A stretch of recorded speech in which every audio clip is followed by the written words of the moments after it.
오늘의 본문은 소위 요한복음서에 기록된 대표적인 기적 중에 하나입니다. 7가지 기적이 있는데 세 번째 기적입니다.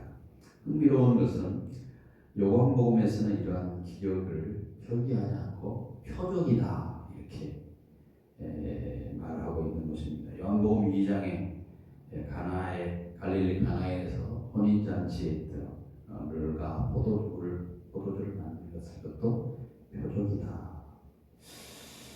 또 요한복음 2장 23절에 보니까 6월절 예수께서 예루살렘에 계신 많은 사람이 그 행하시는 표적을 보고 그를 믿었다. 요한복음 5장에도 이것은 예수께서 유대에서 갈릴리로 오신 후에 행하신 두 번째 표적이니라. 표적이라는 단어를 썼습니다. 요한복음은 일관성 있게 기적이라는 표현 대신 표적이라고 하는 그런 단어를 쓰고 있는 것을 알 수가 있습니다. 이 표적은 영어로 잘 알고 계시 사인이라고 합니다. 사인. 우리가 고속도로를 버스를 타고 기차를 타고 가다 보면 여기는 부산으로 가는 길이라고 하는 사인이 있죠. 부산행. 여기는 뭐 대전으로 가는 길, 여기는 광주로 가는 길. 이건 다 표적이지 않습니까? 그 사인을 보고 가는 것입니다. 요한복음의 이 표적들은 사실 그 표적 자체를 드러내는 것이 의미가 있는 것이 아니고 그것을 통해서 뭔가를 지시해 주고 있는 거예요. 이곳이 부산으로 가는 길, 이곳이 서울로 가는 길, 지적을 해주는 거죠. 의미가 있다는 겁니다. 이 기적을 통해서 주님께서 우리에게 무엇을 지적해 주고 싶어 했을까 하는 것이 오늘 본문으로 우리가 고백하는 동기입니다. 요한복음 20장 30절 이하를 보니까 요한복음에 나타난 표적의 의미를 증거하고 있는데 거기 뭐라고 표현되어 있냐면은 예수님께서 제자들 앞에서 이 책에 기록되지 아니한 다른 표적도 많이 행하셨으나 오직 이것을 기록하면 너희로 예수께서 하나님의 아들 그리스도이심을 믿게 하려 하며 또 너희로 믿고 그 이름을 힘입어 생명을 얻게 하려 함이라. 믿게 하고 영생을 얻게 하는데 이 요한복음이 기록되어 있다는 겁니다. 그렇습니다. 믿지 않은 사람들로 예수를 믿고 영생을 얻게 할 목적으로 예수님께서 이런 기적을 행하시고 성경은 그렇게 기록하고 있다는 사실이죠. 자, 성경이 성경대로만 기록되어진 것은 별 의미가 없습니다. 성경을 통해서 하나님께서 무엇인가를 말씀하시고자 했다는 거예요. 예수님께서 이런 기적을 통해서 기적을 베푸는 데 의미가 있는 것이 아니고 뭔가 말씀하려고 하셨다고 하는 사실입니다. 그게 뭐냐? 목적이 알고 믿고 영생을 얻게 하는데 목적이 있었다는 사실입니다. 그러므로 성경의 기적, 특히 요한복음의 기적을 우리가 연구할 때에는 이 사건을 통해서 믿지 아니하는 사람들이 예수를 믿는 그리고 영생을 얻는 일이 벌어졌다는 사실을 기억하면서 우리가 읽을 필요가 있습니다. 그래서 오늘 본문도 그런 관점에서 복음 전도가 무엇인가를 우리에게 제시해 주고 있습니다. 오늘 본문의 표적에서 우리가 배우는 것은 복음 전도가 도대체 뭐냐는 거죠. 예수님께서 이 표적을 행하시는 것을 통해서 복음 전도가 무엇인가, 전도라고 하는 것이 무엇인가를 선수 보여주신 사건이라는 것입니다. 첫째, 이 복음 전도는요, 예수님의 눈으로 이웃을 바라보는 겁니다. 예수님의 눈으로 다른 사람을 주시해서 바라보는 것이 복음 전도입니다. 오늘 본문의 사건이 일어날 때 명절 기간이었습니다. 1절 보니까 그 후에 유대인의 명절이 되어 예수께서 예루살렘에 올라가시니라. 명절이 어떤 명절인지는 모릅니다. 어떤 분들은 신학자들은 불임절 또는 6월절이었을 거라고 그렇게 추정을 합니다. 왜냐? 그때가 3월, 4월 경이기 때문에 그런 명절이 아니었을까 추적을 하는 것입니다. 이 사건이 일어난 그 사건을 추적해서 그렇게 생각을 하는 것입니다. 이런 큰 명절이 되면 흩어져 있는 유대인들이 다 모입니다. 살고 있던 모든 곳에서 할 수 있으면 전부 다 모이는데 어디로 모입니다? 예루살렘으로 이렇게 다 오는 것이죠. 예루살렘의 사람들이 아주 엄청나게 운집하게 되는 것입니다. 문자 그대로 예루살렘 도성은 한 주간 동안 거대한 축제의 부야성을 이루는 곳이죠. 풍성한 음식이 있고 음악이 있고 그리고 춤의 향연이 있고 그리고 어떤 사람들과의 만남이 있는 한 마당이 그야말로 펼쳐지는 곳이 그 당시 풍습입니다. 그런데 이런 즐거운 잔치 마당에서 우리 예수님의 눈은 다른 곳을 향하였다는 거죠.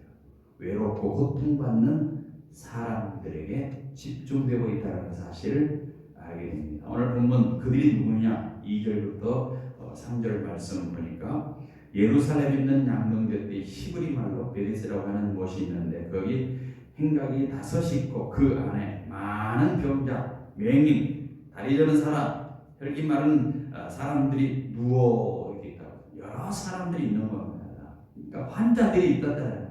다른 표현으로 말하면 전부 다 질병을 걸려서 병에 걸려서 절망에 빠져 있는 많은 병자들이 있었다는 거죠. 어떤 병자들이었느냐? 앞을 보지 못한다. 앞을 보지 못해요. 누가 힘도 없으면 힘드는 사람입니다. 다리를 저는 사람입니다. 제대로 움직이지 못하는 사람입니다. 걷는 것이 부자유한 사람입니다. 혈기 마른 자, 꼭 움직이지 못한 사람들입니다. 이런 사람들, 절망적이고 힘에 겨운 사람들, 아파하고 힘들어하는 고통받고 있는 사람들이었습니다. 즉 예수님의 1차적인 전도의 대상들은 바로 언제나 이런 사람들이었다는 거죠. 그러나 이들은 단순히 육체의 질병을 앓고 있는 사람에게 국한된 것이 아닙니다. 성경에 다리 저는 자, 마른 자, 이렇게 혈기 마른 자, 맹인, 병자 이런 거 있다고 해서 예수님이 꼭 육체적인 것에만 집중하였느냐? 꼭 그런 것은 아니라는 겁니다. 궁극적으로는 영적으로 보지 못하고 영적으로 걷지 못하고 영적으로 움직이지 못한 상처에 입은 마음을 가진 그 이웃이야말로 예수님의 터치를 기다리는 가장 중요한 관심의 대상이었다는 거죠. 예수님은 그들 중에 특별히 한 사람을 오늘 본문에 주목했습니다. 5절 6절에 보니까 38해 동안 병자가 돼 38해 된 병자가 있더라. 예수님께서 그 누우신 것을 보시고 병이 오래된 줄 아시고 38년 동안 누워있는 그 모습을 보니까 정말로 오래된 사람인 것을 한눈으로 보시고 아셨습니다. 38해 동안 된 병자를 가졌다. 여러분 이스라엘 백성에게 38이라는 숫자는 방황과 절망의 숫자예요. 방황, 절망. 그들이 광야를 방황한 기간이 몇 년 됩니까? 보통 우리가 40년이라고 얘기하는데 엄밀히 따지면 정확하게 말하면 38년 동안 그들이 방황했습니다. 생각해 봅시다. 하루가 이틀이 아니고 1년, 2년이 아니고 38년 동안 병을 앓면서도 차도가 별로 없다. 얼마나 절망적이었을까. 우리가 보통 1, 2년만 더 얼마나 힘듭니까? 제가 예전에 팔이 운동하다 잘못해서 어깨가 이렇게 다쳤는데 그게 1년 동안 그 아픔이 너무나 고통스러운 거예요. 잘 때도 막 제대로 못 자고 누지도 못하고 지금은 다 완치되었습니다만 그 조금 기간 동안에도 너무 힘든 거예요. 사람의 삶의 질이 떨어지는데 그런 생각 38년 동안 얼마나 절망적이겠습니까? 예수님께서 이런 사람을 주목하신 것입니다. 예수님께서 그 누우신 것을 보시고 세상에서 가장 큰 절망의 병을 앓은 사람, 이 절망에는 현실적인 절망이 있고 마음의 절망도 있는데 둘 다 조심해야 될 절망인데 특별히 조심해야 될 절망이 있습니다. 그건 뭐냐? 정말로 마음의 절망. 육체적인 절망도 있지만 마음의 절망도 굉장히 조심해야 됩니다. 그러므로 복음 전도는 뭐냐? 예수님을 만나지 못해서 방황하고 있는 사람, 아직도 절망하고 있는 사람, 예수님을 몰라서 절망의 자리에서 있는 그들을 향해서 우리 시선을 돌리는 게 이게 바로 뭐냐? 전도의 시작이라는 거예요. 그런데 그가 있었던 곳은 어디였습니까? 이 사람이 있었던 곳은 베데스다 연못이었습니다. 공교롭게 베데스라는 말은 그 뜻은 뭐냐면 은혜의 집, 자비의 집입니다. 은혜의 집이라고 하는 곳에서, 자비의 집이라는 곳에서 살고 있긴 있는데 그의 육체는, 그의 마음은 절망이라는 거예요. 즉 우리의 삶의 마당 저편에는 주의 자비와 주의 은혜를 기다리는 사람이 많이 있다는 겁니다. 우리가 몰라서 그렇지 하룻밤도 잠 못 자고 절망이 있는 사람들, 내일 죽을까 오늘 죽을까 결심하고 있는 사람들, 시리에 빠져 있는 사람들이 주의 자비와 주의 은혜를 입어야 될 자들이 그렇지 못하고 살아가는 경우가 얼마나 많이 있습니까? 아니 저들이 잘 살고 있다고요? 많은 걸 누리고 있다고요? 많은 걸 가졌다고요? 잘 나간다고요? 절반의 말씀입니다. 그럼에도 불구하고 저들 가운데는 절망이 있는 것입니다. 오늘 본문에 보니까 자비의 집, 은혜의 집에 있으면서 절망하고 있는 사람이 있는 것처럼 저들이 모든 세상의 것들이 풍족할지라도 절망한 사람들이 있다는 겁니다. 오늘 본문에 선행하는 이 요한복음 4장에 보면 예수님께서 사마리아 여인을 전도하신 후에 이렇게 말씀합니다. 요한복음 4장 35절, 너희 눈을 들어 밭을 보라, 휘어져 추수하게 되었도다. 이것은 영적인 의미죠. 밭을 봐라, 추수하게 되었다. 많은 곡식이 지금 익어서 낫을 기다리고 있다는 거예요. 거기에 그 낫을 베어서 베어줘야 될 추수꾼이 필요하다는 거예요. 추수꾼이 필요하다는 겁니다.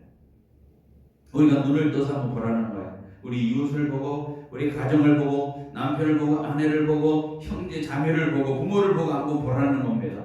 복음을 기다리는, 절망에 있는 사람들, 예수님이 기다리는, 예수님을 만나야 될 사람들이 얼마든지 베데스다 연못가에 있는 사람이 수 있다. 그것이 나의 형제고 나의 이웃일 수 있습니다. 우리가 그들을 예수님으로, 예수님의 그 눈으로, 그 시야로 바라보는 순간 복음 전도가 시작되는 거예요. 그래서 복음 전도는 주님의 그 긍휼의 눈으로 사람을 바라볼 때, 아, 저 사람이 구원받아야 되는데 이 마음이 생기지 않겠습니까? 잘 넘어가는데 절망에 있는 거예요. 자기의 삶의 의미도 모르고 목적도 모르고 방황하는 사람들 얼마나 많은지 모릅니다. 그 사람들에게 예수님의 눈으로 다가가는 것, 이게 바로 전도의 시작입니다. 복음 전도는 두 번째, 예수님이 하신 질문을 전달하는 거예요. 예수님이 하신 질문이 뭡니까? 오늘 6절에 보니까 하반부 예수님께서 38년 된 병자에게 질문하십니다. 뭐라고 했습니까? 네가 낫고자 하느냐? 네가 낫고자 하느냐? 병자의 대답이 뭡니까? 7절에 보니까 병자가 대답하되 주여, 몸이 움직일 때 나를 못에 넣어주는 사람이 없어 내가 가는 동안 다른 사람이 먼저 내려가나이다. 여러분 무슨 말입니까? 이미 기술된 사전에 의하면 아마도 이 목가에 전래되는 그런 민속 신앙이 아마 있었던 것 같아요. 양문이라는 곳이 있는데 그 문은 예루살렘 근처에 있는 것으로 일적에 이 문 안에서 양들을 매매하는 이곳을 가리켜 양의 문이다 이렇게 했습니다. 그리고 여기 베데스라고 하는 것은 온천이었습니다. 간헐천입니다. 이 땅은 물이 움직일 때 그 솟아오른다는 것. 그때에 하늘의 천사가 내려와서 이 물을 막 이렇게 막 솟아오도록 움직이도록 그렇게 한다고 하는 겁니다. 그 당시 사람들은 그 사실을 믿어왔습니다. 그러므로 이 물이 움직일 때 누구든지 먼저 그 물 속에 들어가는 자는 어떤 병도 다 나을 수 있다. 그렇게 생각을 한 거예요. 이게 그 당시의 민속 신앙이었습니다. 그래서 많은 병자들이 이 목가에 운집하여서 물이 동하기를, 움직이기를 기다리고 있는 거예요. 여기 38년 된 병자도 있었는데 그 움직이는 것을 기다리고 들어가려고 하면 움직이지 못하니까 보니 병자도 자기 힘으로 못에 들어갈 수도 없으니까, 또 누가 자기를 못에 넣어줄 사람도 없으니까 절망하고 있는 겁니다. 제일 먼저 기다리고 오랫동안 기다렸음에도 불구하고 제일 먼저 들어가면 치료를 받을 텐데 들어갈 수 없는 그런 상황 아니겠습니까? 왜? 몸이 움직일 수 없어. 희망도 없다는 겁니다. 그런데 그런 그에게 예수님께서 질문을, 네가 정말로 낫고자 하느냐? 네가 정녕 낫고자 하느냐? 그런 절망에 익숙해지고 있었던 사람이었어요. 이제는 모든 것을 숙명처럼 체념하고 집으로 가기 직전이었을지 모릅니다. 그런 내가 이렇게 오랫동안 기다렸지만 어느 누구도 나를 저 연못에 넣어줄 사람이 없다. 내가 여기서 기다린들 무슨 의미가 있겠느냐. 근데 예수님께서 질문을 드리는, 네가 낫고자 하느냐. 여러분, 우리가 이번 한 주간 우리가 만나는 형제, 이웃, 직장, 동료에게, 그리고 우리가 초대하기를 원하는 분들에게 예수님의 질문을 대신 한번 전달해 봐야 되지 않겠느냐. 얘가 정말로 기쁨 생활 해보고 싶지 않느냐. 내 모든 문제를 가지고 해결받고 싶지 않느냐. 너 그렇게 계속 살겠니? 일 좀 변화되고 싶지 않니? 한번 물어보면서 들어가는 거예요. 이게 바로 뭐냐? 예수님의 접근, 복음 전도 방법입니다. 이런 식으로 받고 말하면, 너 구원받고 싶지 않니? 새 인생 살고 싶지 않아? 천국의 소망을 갖고 살고 싶지 않은가? 이제 자신이 아닌 예수를 한번 믿어보고 싶지 않느냐? 이렇게 물어보는 거, 이게 뭐냐? 어려운 것이 아니에요. 이게 바로 복음 전도라는 거. 여러분, 이러한 모든 질문을 오늘 본문의 방식으로 받고 말하면, 네가 낫고자 하느냐? 이 말에 네가 낫고자 하느냐? 너 새로운 인생 살고 싶지 않아? 너 정말로 복된 삶을, 즐거운 삶을, 행복한 삶을 살고 싶지 않아? 천국의 삶을 살고 싶지 않아? 이렇게 물어보는 거예요. 이게 뭐냐? 복음 전도입니다. 오늘 보면은 바로 이 순간 이 질문에 직면한 이 사람의 마음속에 뭐를 가져다 줍니까? 큰 변화를 가져다 줍니다. 아마 이 사람의 깊은 내면에서, 그래 나도 나고 싶다. 그래 나도 나고 싶다. 나도 구원받고 싶다. 나도 변화하고 싶다. 다른 사람들처럼 뛰면서 마음대로 돌아갈 수 있고, 뛰면서 하나님의 성전에 가서 예배할 수도 있고, 찬양도 할 수 있고, 얼마나 좋을까. 아마 분명히 그런 생각이 일어났을 겁니다. 그것이 바로 뭐냐? 성령의 역사입니다.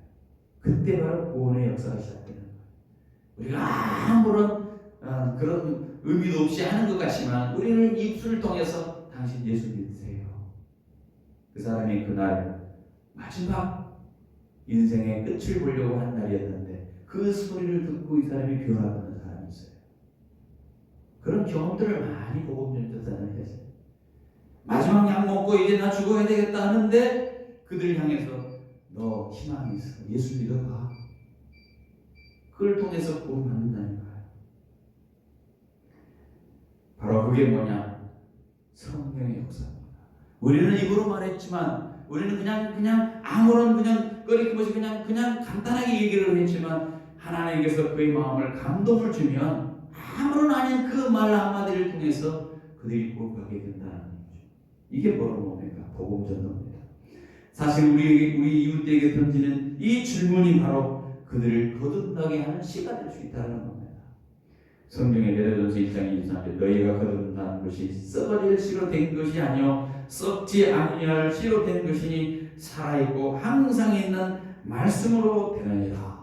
말씀을 전하는 거예요. 말씀을 전할 때 거듭나는, 말씀을 전할 때에 그들이 영생을 얻는 그런 역사가 있게 된다는 겁니다. 이 한 주간 우리 모두가 다시 한번 이 거룩한 질문을 가지고 우리가 알고 있는 이웃들에게, 또 가족들에게, 형제들에게, 친척 친구들에게 한번 질문을 해보시지 않겠습니까? 그게 필요하지 않겠냐. 세 번째 보니까 예수님의 복음 전도는 생명의 말씀을 듣게 하는 것이었습니다. 생명의 말씀.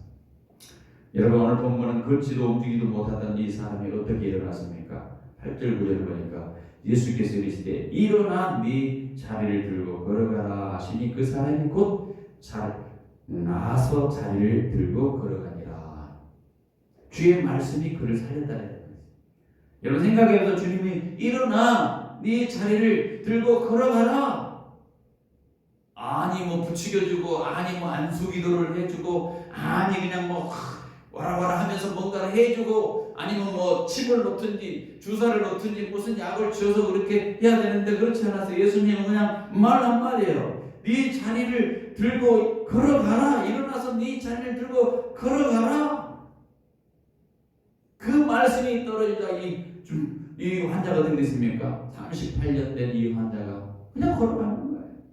말씀이 그를 살린 겁니다. 말씀이 그를 고쳐준 거예요. 말씀이 그를 일어나게 한 겁니다.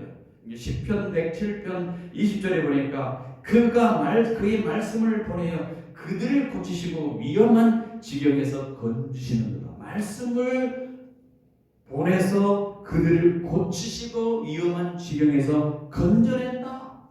말씀 한마디가 건져낸다. 하나님의 말씀이 왜 그럴까?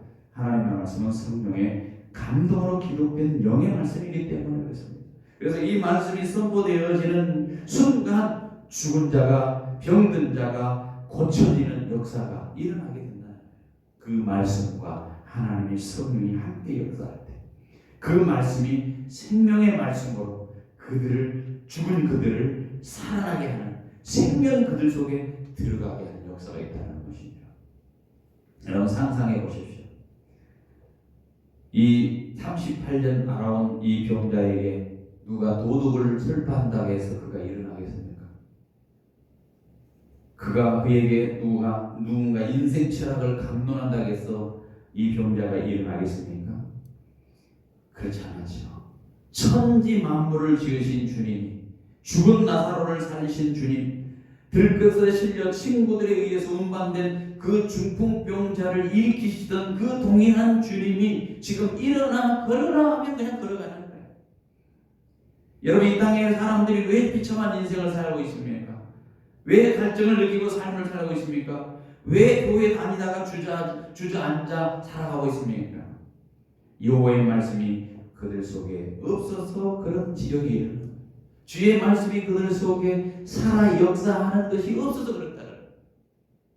성경 아모스 8장 11절에 보니까 그런 기록을 하고 있습니다. 주 여호와의 말씀이니라. 보라, 날이 이를지라 내가 기근을 땅에 보내리니 양식이 없어 주림이 아니요 물이 없어 가람이 아니요 오직 여호와의 말씀을 듣지 못한 기간이라. 사람이 기갈당했고 죽이고 있고 사람들이 절망에 빠져 있고 사람이 기근에 빠져 있는 것은 먹지 못하고 마시지 못한 것이 아니라 여호와의 말씀을 듣지 못한 까닭이다. 그렇게 표현합니다. 여러분, 우리가 알고 있는 질환을 창시한 찰스 다윈이 아마도 무신론자였다고 쉽게 우리는 생각을 해버립니다. 그러나 원래 무신론자가 아니었습니다. 그는 원래 사제가 되기 위해서 영국 성공회에서 신학교에서 신학을 공부한 사람이었어요. 그가 그 신학 공부했던 사람인데 그는 자신은 결코 무신론자라고 그렇게 무신론자가 아니라고 여러 번 반복해서 그는 그렇게 말을 했어요. 나는 무신론자가 아니다. 그의 진화론 연구에 기반이 된 열악한 환경에 남미의 토인 부족들이 있었는데 들은 것은 그들이 전부 다 그 찰스 다윈에 의하면 모두가 다 그들은 절망적이고 그냥 그야말로 절망적이고 짐승이나 다를 바 없는 그런 부족이다 그렇게 생각을 했었습니다. 그들의 부족을 보면서 저들은 정말 구원받지 못할 것이다. 남미의 토인 부족들이 정말로 열악한 환경에 살아가는 그 모습을 보면서 저들은 동물이나 다를 바 없다라고 그렇게 절망적인 삶을 살고 있다 그렇게 생각을 했습니다. 다윈은 그들이 사람 노릇하기 위해서는 오랜 세월이 지나 먼 미래에나 저들이 사람 노릇하지 못할 것이다 라고 생각을 했었습니다. 그런데 어느 날 여러 해가 지난 후 다윗이 그곳을 방문했습니다. 다윗은 거기에 큰 충격, 다윗은 그것에 큰 충격을 받았습니다.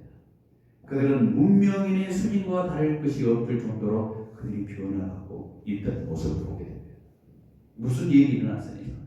도대체 예전에 보니까 저 인간들 대기는 틀렸다고 생각을 하고 수년이 걸려야만 저들이 정말 인간 구현했다고 생각했는데 가서 어느 날 몇 해 뒤라서 가보니까는 완전히 바뀐 거예요. 완전히 문명인처럼 살아가고 있더라는 거예요.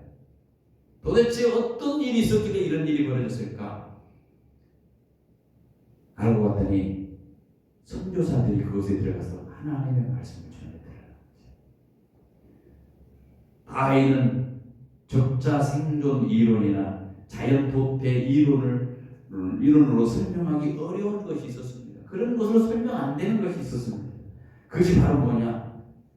병상에서 붙든 성경책이다. 자기가 생각할 때 이런 것은 도저히 해결할 수 없어. 도저히 이것을 넣어서는 그 이론으로서는 내가 설명하기 어려워. 그런데 그가 병들었을 때 성경책을 딱 들 때에 거기에서 새로운 사실을 알게 된 거예요. 거룩하신 그 하나님의 말씀, 위대하신 그 하나님, 그 위대하신 주님이 나의 주님이라는 사실을 그가 마지막에 병상에서 그렇게 고백을 했습니다. 여러분, 오늘 우리 주변에 너무 늦기 전에 새로운 인생을 찾도록 도와줘야 될 이웃들이 얼마나 많습니까? 가만 놔두면 저렇게 살다가 그냥 인생 마감하겠지라고 생각하는 절망하는 사람들, 절망의 세월을 딛고 일어나야 될, 그리고 새 인생을 걸어야 될 이웃들이, 친척들이, 친구들이, 가정에 있는 식구들이 얼마나 많습니까? 그렇다면 그들을 생명의 말씀의 자리로 나아가도록 해야 되는 것이 우리의 책임 아니겠느냐 말이죠. 그들에게 생명의 말씀, 구원의 말씀을 들을 기회를 제공하는 것, 이것이 우리의 의무가 아니겠느냐. 예수님, 시몬 베드로가 대답했습니다. 주여, 영생의 말씀이 여기 계시 주께 있사오니 우리가 누구에게로 가겠습니까? 너희들도 다 할래? 아니요. 영생의 말씀이 주님께 있었는데 우리가 누구에게로 가겠습니까? 그렇게 베드로가 얘기를 했죠. 주님을 영생의 말씀을 주시는 분으로 믿었다는 거죠. 여러분, 다음 주일입니다. 여러분, 구약의 열왕기하 7장 9절 이하를 보면 여러분, 거기에 아람 군대가 이스라엘 나라 사마리아 성을 포기하고 공격할 때 사마리아 성 안에 식량이 떨어졌습니다. 급기야 어머니가 자기 아들을 삶아먹고 연명하는 비참한 그런 상황이 벌어지게 된 거예요. 이 사마리아 땅에 먹을 것이 없는. 그때 성 밖에는 4명의 나병 환자가 있었습니다. 그들이 생각하기를 여기 가만히 성에 있으면, 또 우리에게 성 밖에 있다 가만히 있으면 굶어 죽게 생겼고 적군인 아람 군대에 가면 우리가 맞아 죽을 수도 있겠다. 그런데 그들의 생각은 죽을 때 죽더라도 우리가 저 아람 군대에 가면 많은 식량이 있을 텐데 가서 그걸 좀 구걸해서 얻어먹어야 되겠다 하고 아람 군대를 갑니다. 그래서 찾은 곳이 아람 군대가 주둔하고 있었던 그 장막을 가보는 거예요. 그런데 그들이 찾아가는 그 아람 군대의 장막은 텅 비어 있는 거예요. 사람이 없어요. 먹을 것도 있고 입을 것도 있는데 그것을 전부 다 버려두고 아람 군대가 한 명이 없는 것을 사람. 뭐 총을 들고 요즘으로 말하면 창을 들고 칼을 들고 죽일 줄 알고 생각하고 가보니까 사람은 없고 먹을 것만 많이 있는 거예요. 며칠씩 굶었던 이 터라 이 사람들이, 이 나병 환자들이 막 시작을 먹는 거예요. 있는 것을 전부 다 갖다가 막 다 먹고 있습니다.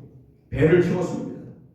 그런데 이 배를 채워 배가 든든해지니까 가만히 생각해 보니까 저 사마리아 성에는 얼마나 많은 사람들이 먹을 것이 없어서 자기 자녀를 삶아서 먹고 하는 그런 지경이 있는데 우리들이 여기 가만히 있으면 되겠느냐.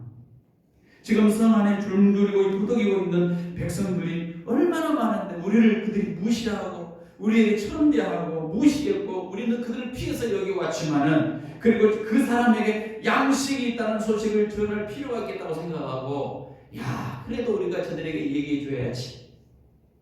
아람 이 장막에 보니까 이만한 양식이 있는데 그들에게 갖다 주면 얼마나 좋을까? 그들에게 말해주면 얼마나 좋을까? 비록 우리를 무시하고 우리를 천대했지만 그래도 인간적인 생각을 하게 된 거죠. 이 나병 환자들이 결론이 있어요. 지금 성 안에 수많은 사람들이 죽어가고 있는데 우리만 먹을 수 없다. 어서 가서 이 기쁜 소식을 전해주자. 그게 결론이에요.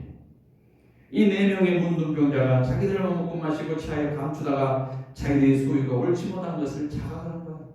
야, 우리가 여기서 우리만 먹고 있으면 안 된다. 지금 성 안에는 왕과 백성들이 굶주리고 도탄 중에 있는데 이것들을 내가 감추고 이것들을 우리만 소유하고 있다면 이거는 인간의 도리가 아니다. 그리고 이 소식을 알리지 않고 지연시킨다면 그 왕으로부터, 이 왕으로부터 얼마나 우리에게 큰 책임이 따를 것이고 화가 미칠 것이냐, 그렇게 생각하는 겁니다. 그래서 이 문둥병자는 서로 말하기를 어서 왕궁에 돌아가자. 밝은 아침이 되면, 날이 밝으면 가가지고 분명히 이 소식을 전해야 되겠다. 아람 군대가 퇴각했다는 좋은 소식, 양식이 가득 쌓였다는 하는 이 좋은 소식을 이스라엘 사람에게 가서 외친다면 얼마나 최고의 기쁜 소식이 될 수 있겠는가라고 생각을 한 것입니다. 그래서 그들은 서둘러서 섬 안에 초병을 통해서 신하를 통해서 왕까지 전했습니다. 아름다운 소식 전해질 때 놀라운 소식이 될 수 있었습니다. 굶주리고 있던 사람들이 양식을 먹을 수 있게 됐죠. 이 소식이 전해짐으로 왕과 백성이 함께 광복의 날을 맞이하고 기쁨의 날을 맞이하게 되었다는 겁니다. 여러분, 구약의 그러한 아람 군대에 들어간 그 나병 환자들의 그 소식을 전하는 것뿐만 아니라 오늘 신약에 보면은요, 사도 바울이 그런 말을 하고 있습니다. 이 복음 전도자 사도 바울이 무슨 말을 했냐면, 내가 가진 이 복음을 전하지 않으면 내가 화가 미치리라. 바울은 수많은 영혼들이 그리스도를 알지 못해서 죽어가고 있다는 사실을 알았습니다. 그들에게 복음을 전하지 않은 것은 우리가 복음을 들은 우리에게 화가 미치는 것과 다른 것다. 그 화를 어떻게 감당할 수 있겠느냐? 위기감을 느낀 겁니다. 사도 바울의 그 위기감 여러분 느끼고 있습니까? 우리 주변에는 육신이 굶주리는 것은 알지만 영혼이 굶주려 있다는 사실을 알지 못한 채 죽어가는 그런 영혼이 너무 많습니다.